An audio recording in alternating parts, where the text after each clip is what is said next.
All rise. He's Jamal Spencer. And he's Mark Skol Jr. Sports Court is in session. Welcome to another edition of Sports Court. We're talking Tigers baseball this week, and we're asking you, the jury, whether or not the Tigers should be buyers or sellers at the trade deadline. I'm going to go with buyers. This division is absolutely putrid. All due respect to the Minnesota Twins, the Cleveland Guardians, and the Chicago White Sox, the Tigers are right in the thick of things, especially with a strong second half start to their season. Number one, your starting pitcher, Eduardo Rodriguez, he could opt out at the end of this season, leaving you with nothing.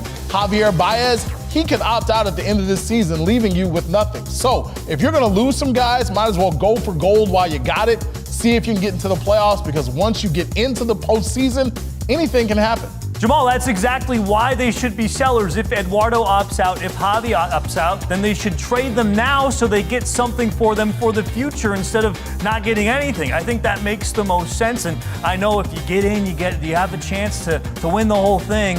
But the Tigers aren't winning anything. They don't have the lineup to do so. They don't have the pitching rotation to do so. They've been hurt all year. If they had maybe proven to stay healthy, then maybe you have an argument. But they haven't been, and they're probably going to get hurt later on.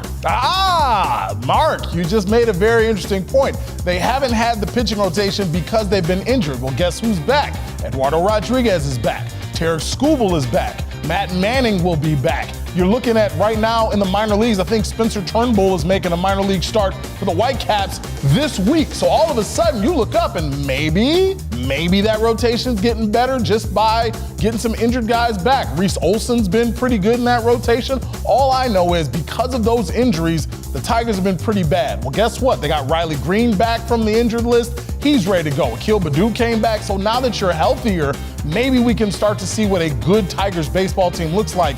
Good is subjective, by the way. And then see if they can make a run for it, because I agree with your point that you don't know if those guys are going to be gone. So I say in a bad division, go for it, see what you can do. Jamal, the Tigers are just not a good baseball team, and I think the future does look bright. I know this rebuild seems like it's been going on and building for a very long time, but you got to like the prospects that they have in the system. I don't want to trade Jackson Jobe. I don't want to trade Jace Young. I don't want to trade Max Clark, all these guys, these top picks who we think that can do really well. I think it would just be silly to trade those guys off now for a season that's not going to really end in the World Series. All right, what's your verdict, jury at home? Comment on Facebook, and next week we'll highlight our favorites. Last week we asked, which athlete, living, retired, or dead, would you like to see? We had a variety of answers: Jackie Robinson, Kobe Bryant, Barry Sanders, and Dale Earnhardt being some. And we'll leave you with this keen observation from Harry. I guess I'd rather watch a retired one. A dead one wouldn't do too much. Harry is a funny guy. We'll make sure we're lively as can be when you join us again next week. Until then, Sports Court is adjourned.